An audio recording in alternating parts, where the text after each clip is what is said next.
వస్తే యుద్ధాలు ఆగుతాయి అన్నది ఇంతకుముందే మాట్లాడుకున్నాం మనం. చూడండి ఒకసారిగా ఆ పరిణామాలు కనబడుతుంది. నిన్న రష్యా అధ్యక్షుడు పుతిన్తో దాదాపు గంటన్నర సేపు ఫోన్లో సంభాషించుకున్నారు పుతిన్ ట్రంప్.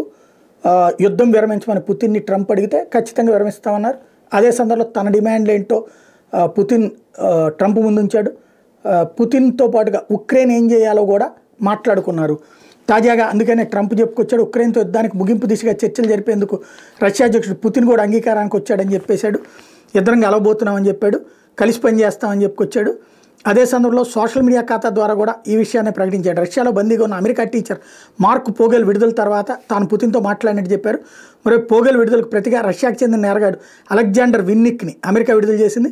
పోగెల్కి రష్యా కోర్టు 2021 ఆగస్టులో 14 సంవత్సరాల జైలు శిక్ష విధిస్తే ఈ వారం జర్మనీలో జరిగే మ్యూనిక్ భద్రతా సదస్సులో ఉక్రెయిన్ యుద్ధం మీద చర్చించబోతున్నారు. మ్యూనిక్ సదస్సు తర్వాత ట్రంప్ శాంతి ప్రక్రియ ప్రారంభిస్తారు. ఉక్రెయిన్ అధ్యక్షుడు జెలెన్స్కీతోనూ ట్రంప్ బుధవారం మాట్లాడారు.